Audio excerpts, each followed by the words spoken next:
Greetings, beautiful earthlings. My name is Star. If you are new here, I don't know how you found me, but I am super glad you did. And if you're returning, y'all the real MVP, you already know.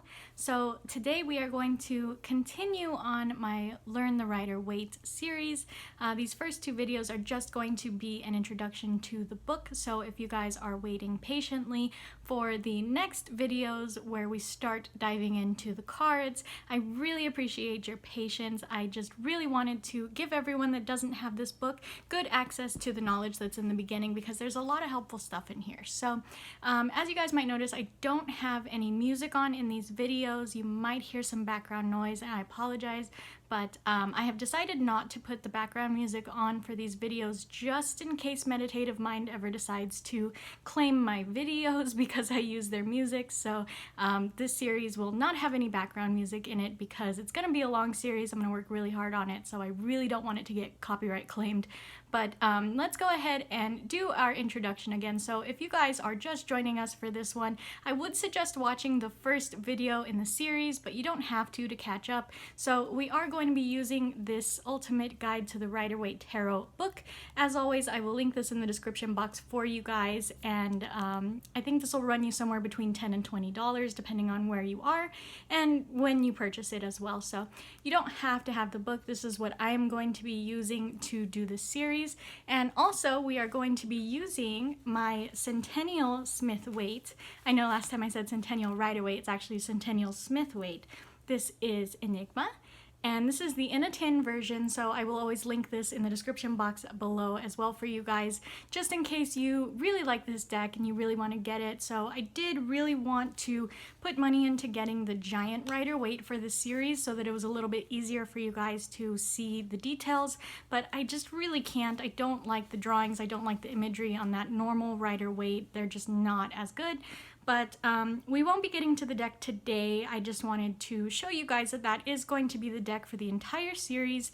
I would normally recommend the Radiant Rider Waite for beginners along with this book. However, my Radiant is a very tired old man and he just wants to be left alone. He doesn't want to do YouTube anymore, so we're going to leave him alone. We're just going to use the Centennial, and that is the more traditional imagery anyways. The Radiant has bumped up colors and it has the names on all of them, so the Centennial is more true to what the original Rider Waite would look like. So I did start by just kind of introducing you guys to this book yesterday, and there were some things in there that I really wanted to talk about that I felt would just make the video a little bit too long. I know that sometimes when we've got one of these like rambling videos and it's very informative and there's a lot of stuff thrown at you, I tend to lose people very fast, so I'm not going to make them very long. I'm not going to make them over 30 minutes for sure.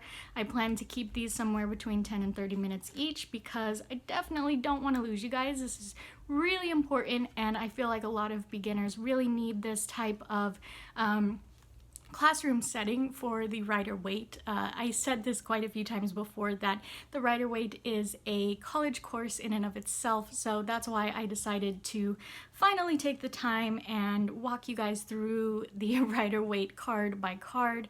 So if you guys are waiting on the lessers, I feel really bad. We're gonna walk through the majors first just because we're going in order of the deck. So let me try to find the page that I was on here that I really wanted to talk about, because there was one yesterday that talked about the colors, and I think that one is very important. Okay, so this one says the colors alone explain a great deal, and this was the 10 useful tips for interpretation.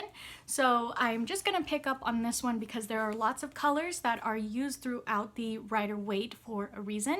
So let's go ahead and start with white. So oh, and I just want to say really quickly, if you guys are actually watching these in succession and do kind of find yourself a little bored, don't worry, don't feel bad. I understand this is coming across like a classroom setting, so I am totally fine with you guys just throwing it on in the background, not watching. You don't have to watch, you don't have to pay attention, and if you guys want to sit here and watch and join me through the whole thing, I really appreciate it. So let's go ahead and get our drink of water, friends. I completely forgot. I just like really wanted to get something done today.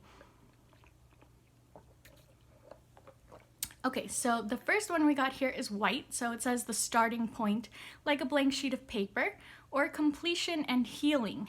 dazzle, emptiness, or a new intellectual territory. So that's really interesting. You would think of white like innocence, so it is still representing that, the starting point, blank sheet of paper, but it all is also coming in with completion and healing, which is beautiful, new intellectual territory. So these are going to be really helpful for you guys. You feel free to watch this as many times as you need to really grasp this.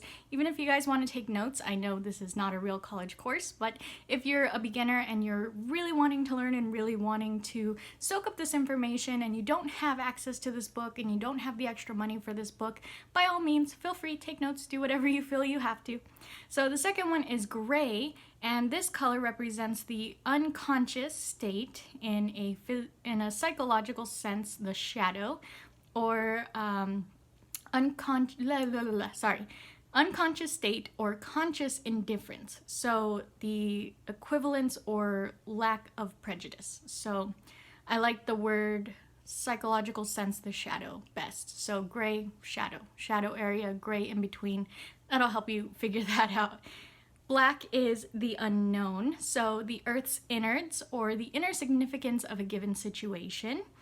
A black box, visible shadow, mental or emotional darkness or new territory. So I really like black for the unknown. I feel like that's the easiest way to remember that one. Red represents the heart, mentality or disposition, will, love, wrath, blood, and soil. So I think that your easiest ones there to remember with the color red are going to be red like your heart. Even though your heart chakra is green, your heart itself is technically red. And love, wrath, blood, those are really easy ones to remember as well. I hope you guys can't hear her. Yellow represents consciousness. So this is a very, very, very important in the Rider Waite. You guys will see the colors yellow and red most often in the big majority of the cards. As you can see on the Magician, yellow and red, lots of yellow and red. So those colors are really important. I see those most, and I have to like constantly remind myself what yellow and red means in the Rider Waite. So yellow is consciousness, joie de vivre, envy, mental dissonance, and shrillness. So I think the easiest one for yellow would be consciousness. Not quite sure what joie de vivre means, honestly. I have heard that word, I don't really know it, so feel free to look that one up. The color gold is sun, being conscious, eternity, envy, greed, dazzling, and pomp. So you will see it when we start going through the actual bits and pieces of the cards, that it will differentiate between yellow and gold. So you don't have to sit there and really freak yourself out. Is this yellow or gold? Is this a different thing? Like, it will tell you once we start getting to these cards if it is yellow or gold. It does do that differentiation between colors for you guys. The next one is orange, which represents vitality, warmth, the mixture of red and yellow, and arbitrariness. So the mixture of red and yellow is a good one to think about, because for red you've got heart, mentality, disposition, will, love, wrath, blood, and then for yellow you've got the consciousness. So for orange it's vitality and warmth. So you can kind of just think of the mixture between blood and sun for that one to represent warmth. So the next one is blue, and there's two different types of blue here. So this blue is talking about a normal blue that you would think like a darker blue, indigo blue type blue. The second one is differentiated as light blue. So for blue it says indifference, coolness, longing. The blues, sentimentality,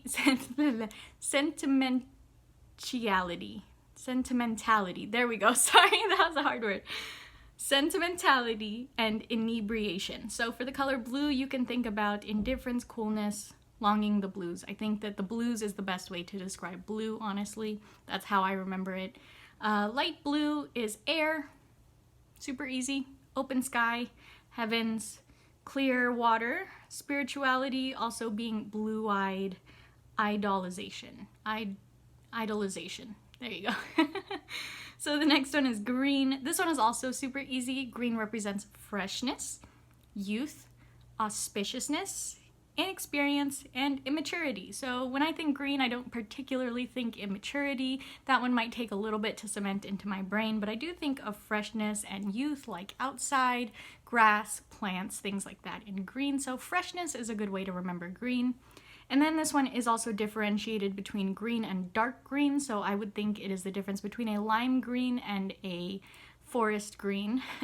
So dark green means close to nature, vegetative, protracted, and long-lasting. Honestly, I would still probably put freshness and close to nature together just to remember green altogether, because the differentiation between green, dark green, blue, and light blue is a little bit too much for me. I don't know if it's a little bit too much for you guys.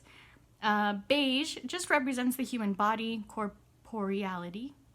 I don't know what corporeality means, but you can look that one up if you want. So beige meaning the human body, just think about skin color.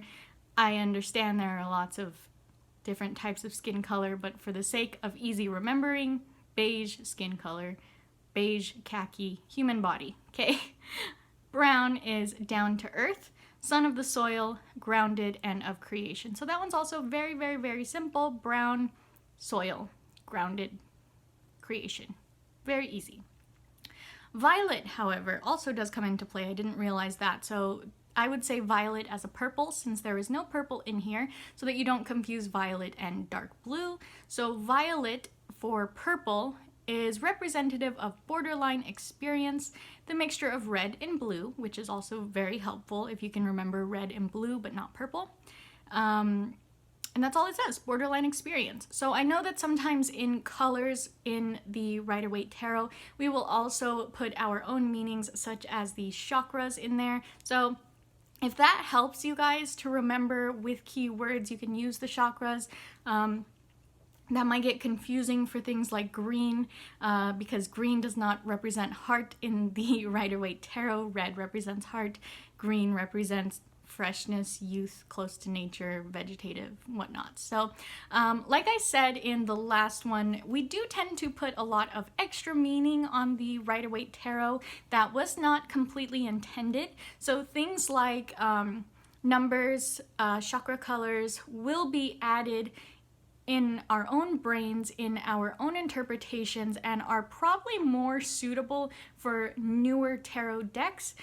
This Rider Waite is very, very specific about these colors, about this symbolism, about their numbers. All of the stuff that Rider Waite put in there was very specific for a very specific reason, and that's why I wanted to do this lesson for you guys, is just to show you that even though as new age tarot readers we will put lots of extra meaning on things, they really don't even have those intended meanings. And if you're really stressing yourself out trying to remember these things and you're adding your own meanings to them and trying to remember the intended meanings at the same time, you're really putting more stress on yourself than you need to. And it might just be easier to try to think of the Rider Waite Tarot as a blank slate. Get rid of every single preconceived notion you have in your brain about the Rider Waite Tarot if you are doing this series, and just learn it as a new concept. So don't disprove yourself or prove yourself for the things you know and don't know already about the Rider Waite Tarot. Definitely go into it as a clean slate and learn the Rider Waite Tarot as a new concept altogether. Start from the bottom and work your way up, okay? So don't start from the middle and do a bunch of fluctuation. It's really gonna mess you up, and it's really going to stress you out, and you're going to be completely turned off from the Rider Waite Tarot. So I know that that does happen a lot for New Age readers. That did happen for me because I did start reading tarot intuitively with the Vanessa Tarot, and none of the Vanessa Tarot has anything to do with the Rider Waite Tarot, to be honest. Maybe 40% of it does. And the intuitive messages I was getting from the pictures on the deck were not anywhere near what the Rider Waite's intended purpose of the pictures in their cards were. So keep that in mind, you guys. If you have any other cutesy decks that you do use, that you do like, by all means, keep your intuitive interpretations limited to those cutesy decks. We are learning just the Rider Waite Tarot in this series, for very good reason. I like to tell you guys all the time, it's a college course, so I thought, why not be the one to give you guys the college course? So I really apologize if this is coming off very bland, very classroom-like. That was kind of my intention. I did really want to have a teaching corner in my channel because I do other things. If this is your first video that you're starting with on my channel, I do deck reviews, I do talk about witchy things, hauls, all kinds of fun stuff. So I wanted to have a very serious series where I do just particularly teach. Okay, so if you guys don't like these types of sit down, talk, teach, learn series, I would not recommend this for you guys unless you're the type of passive listener that you can put it on in the background and just absorb the information. You can even put it on in the middle of the night when you're falling asleep or whatever, you know?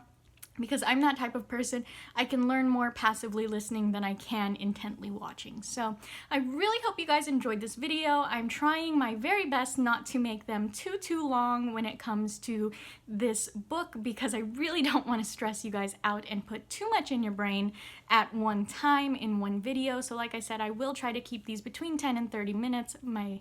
Try my very hardest. So I really hope you guys enjoyed this video. If you did, give me a big thumbs up. If you didn't like this video, that's cool. Thumbs down. You don't have to like my video. And I don't care what you put in the comments anymore. I'm gonna stop with the comment call out. So if you guys are not already following me on Facebook and Instagram, Facebook is where you can book a reading with me if you so choose, and Instagram is where all the fun stuff happens. So all that information is always in the description box for you guys, always, even if I don't say it, okay? So I cannot wait, you guys. This next episode, we are going to be starting with the deck. We're gonna be jumping in with the Fool. So look forward to that next one coming up right now, you guys. I hope you have a beautiful, wonderful day wherever you are when this video reaches you, my friends, and I can't wait to see you in the next one. Namaste.